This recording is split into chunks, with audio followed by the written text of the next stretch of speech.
My name is Wikus van der Merwe, and behind me you can see other alien affairs workers.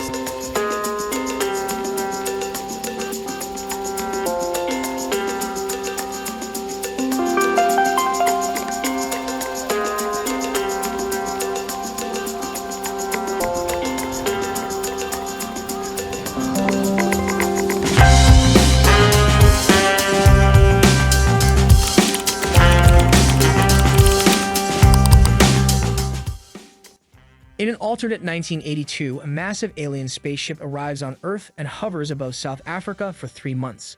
With no signs of activity, the authorities decide to breach the ship, only to discover a group of malnourished aliens who have depleted their supplies. These aliens are derogatorily referred to as prawns by humans. Despite rumors of a shuttle descending from the mothership, its location remains elusive. Under international pressure, the South African government relocates 1.8 million prawns to a refugee camp known as District 9. Scholars theorize that these prawns serve as the workers of their species, necessitating leadership and showing limited initiative.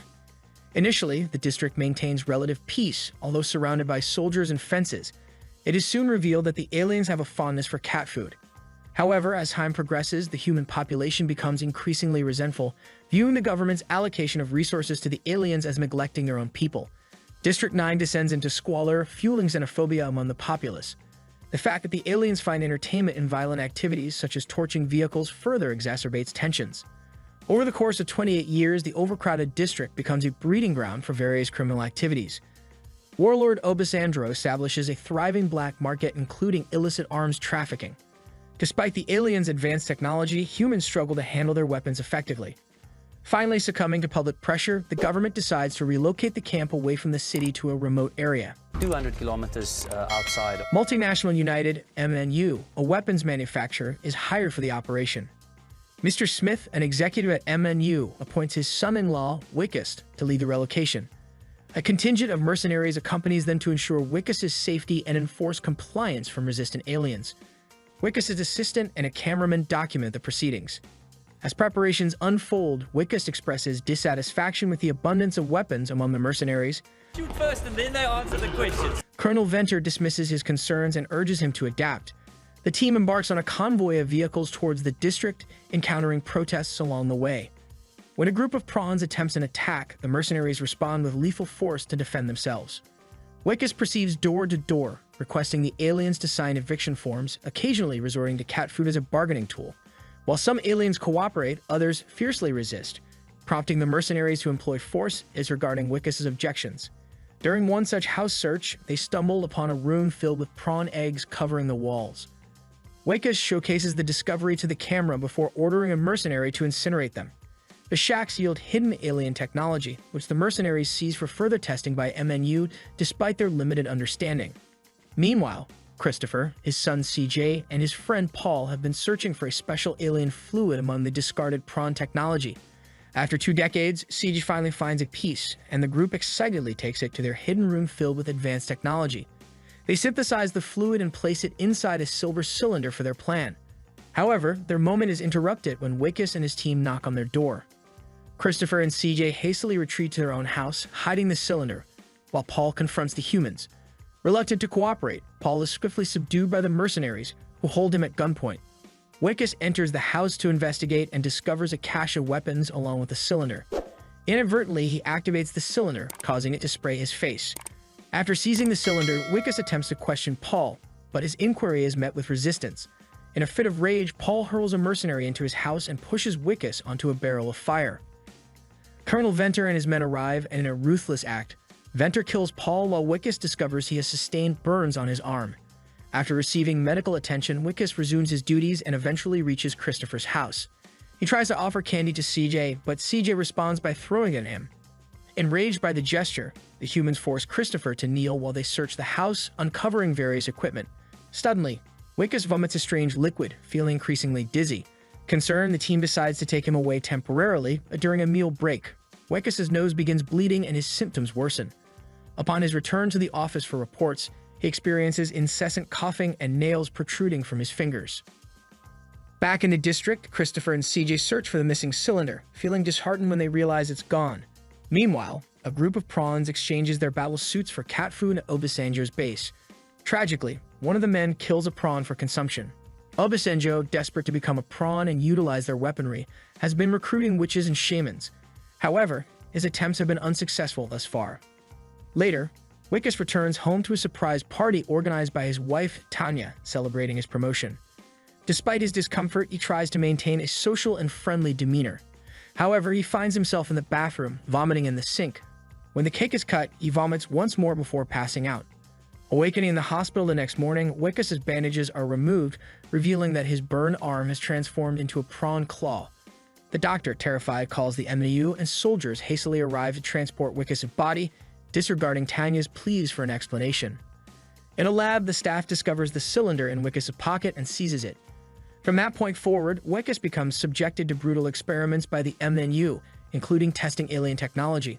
Surprisingly, Wikus realizes his new prawn hand contains enough DNA to operate alien weapons. The tests take a toll on him mentally, culminating in the devastating task of shooting a prawn to death. Following the experiments, the scientists and executives, including Smith, decide to kill Wikus to harvest his organs and blood. They use transforming body of the ideal balance of prawn and human DNA, capable of creating formidable soldiers proficient in using alien weapons. Upon learning this plan, Wikus unleashes his fury, attacking those around him and using a scalpel to take a hostage, enabling his escape from the lab. Before he can be shot, the mercenaries are instructed to pursue him. Smith meets with Tanya, distorting the truth of the situation. On the streets, Wikus resorts to theft, acquiring clothes from hangers and a phone from a child. He scores trash cans for food, all while desperately concealing his prawn claw. Attempting to contact friends and family for help, he is met with rejection and learns the reason when he enters a store. A news broadcast identifies him as a wanted fugitive afflicted with a transmissible disease acquired through relations with prawns. Customers in the shop flee in fear, and Wikus resigns himself to seeking refuge in District 9. In the district, he scavenges for sustenance and manages to procure a can of cat food, which he consumes eagerly, only to realize he's losing his teeth as well. In a moment of despair, Wikus receives a call from Tanya, who coldly informs him of her repulsion and desire to sever ties. She abruptly ends the call, refusing to hear his explanation. Consumed by desperation to win her back, Wikus resorts to using an axe in an attempt to rid himself of the claw, but his nervousness causes him to amputate only one finger, overwhelmed by the excruciating pain. Suddenly, helicopters belonging to the mercenaries begin scouring the area in search of Wikus. Desperate to evade capture, Wikus seeks refuge inside a nearby house and coincidentally encounters Christopher, discovering his secret room. However, due to blood loss from his wound, Wikus passes out. Upon regaining consciousness, he finds himself inside the rumored shuttle, hidden beneath Christopher's house. When Wikus explains that he no longer possesses the cylinder, Christopher and CJ disclose their reliance on the fluid to reactivate the mothership and reverse Wikus's transformation. Retrieving the cylinder is deemed impossible, as the mercenaries would kill them on sight. In the following hours, Wikus endures the excruciating pain of his body transforming, with shedding skin and mutating torso. Unexpectedly, he receives a call from Tanya, who promises to reconcile and show more understanding. Unbeknownst to him, the call is a trap orchestrated by the MNU, using deceit to track his location. Meanwhile, CJ confides in Christopher about his longing for their home planet. Nevertheless, Christopher reminds him that their venture requires the fluid, rendering relocation to the new settlement futile. Touched by their predicament, Wikus interjects, warning them of the dire conditions in the new territory and asserting its unfavorable prospects. Determined to aid the prawns and reunite with his wife in a better state, Wikus unveils a plan. Subsequently, he visits Obasanjo in an attempt to acquire weapons. However, he is met with disdain and subjected to violence. As the men assault Wikus, they notice his transformed physique, prompting Obasanjo to order the retrieval of his claw for consumption. In his struggle against the men, Wikus discovers an alien weapon on the ground, which he seizes and employs with deadly accuracy. The weapon's immense power decimates a group of men, enabling Wikus to secure a bag of weapons and make his escape. Meanwhile, the mercenaries arrive at Christopher's shack, only to find it vacant. Little do they know that Christopher and Wikus have infiltrated the MNU base by demolishing the entrance. Upon reaching the laboratory, they eliminate several guards before recovering the cylinder. However, they also stumble upon the lifeless bodies of numerous prawns subjected to cruel experiments, including Paul. The grim sight momentarily paralyzes Christopher, granting the mercenaries time to close in and open fire. Wikus retaliates, mercilessly dispatching mercenaries while urging Christopher to consider CJ's future. The heartfelt plea snaps Christopher back to reality. Utilizing scraps found in the lab, Christopher crafts a bomb, blasting a hole in the wall. Seizing the opportunity, Wickus and Christopher escape outside and commandeer an MNU vehicle, racing back to District 9 as Venter and his men pursue them. Upon arriving at the house, CG begins transferring the fluid into the shuttle, while Christopher takes the moment to confess that the current fluid supply is insufficient to power both the shuttle and the healing machine. He promises to return in 3 years to cure Wickus. Enraged, Wickus strikes Christopher, rendering him unconscious, and ventures into the shuttle where CG completes the fluid transfer, reigniting its functionality. Desperate to operate the shuttle, Wickus finds himself confronted by Venter, who threatens Christopher's life. Suddenly, the ground tremors, prompting Venter and Christopher to flee from the house just before the shuttle ascends, albeit unsteadily. Venter orders his men to open fire, resulting in a missile obliterating one of the shuttle's engines, causing it to crash. Helplessly, Christopher witnesses his last hope being reduced to ruins. Subsequently, Venter's men apprehend Christopher and Wickus, preparing to transport them in their vehicle. However, the convoy falls under sudden attack by Obasanjo's gang, causing their cars to collide with Venter's. Engaging in a fierce firefight, the gang valiantly fights against the mercenaries, ultimately seizing Wickus and leaving Christopher behind.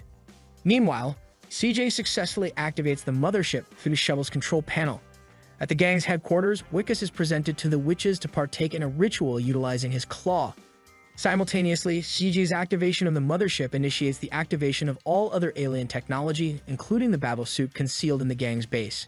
The suit recognizes Wickus as a prawn ally and the gang members as human foes, leading it to eliminate Obasanjo and his entire gang. Back with the mercenaries, some of them interrogate Christopher regarding the revived mothership, while the rest give chase to Wickus. Encircled by adversaries, Wickus reluctantly dons the Babel suit, confronting them head-on. Witnessing the mercenaries capture Christopher, he offers to trade himself for Christopher's freedom. However, upon hearing Venter order his men to execute Christopher, Wickus experiences a surge of fury. Relentlessly, he slaughters the mercenaries, determined to save Christopher. Subsequently, they make their way back to the shuttle. However, with more mercenaries closing in on them, Wickus remains behind to buy Christopher time, refusing to accompany him to his home planet as a token of gratitude.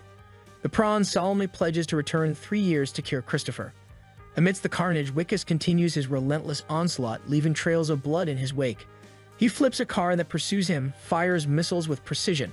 However, as he prepares to shoot Venter, a car rams into him from behind, causing him to collapse, the battlesuit malfunctioning. Struggling to rise, Wickus exposes his swollen, yellowed eye, indicating the culmination of his transformation. Standing defenseless, Venter points his gun, ready to end Wickus' life. Suddenly, a horde of prawns arrives, swiftly dispatching Venter before he can carry out his deadly intent. They recognize Wickus as one of their own, an ally in their eyes. Some time later, humans celebrate the departure of the mothership from Earth. Wickus' assistant exposes the illegal research conducted by the MNU, prompting the government to safely relocate the 2.5 million prawns to District 10 before demolishing District 9. The Wickus' tale becomes legendary, public interest wanes over time, presuming his demise. However, Tiny remains convinced of his survival, finding handcrafted metal flowers left at her doorstep, a craft Wickus had always favored. In truth, Wickus continues his existence as a fully transformed prawn, skillfully fashioning metal flowers from discarded junk.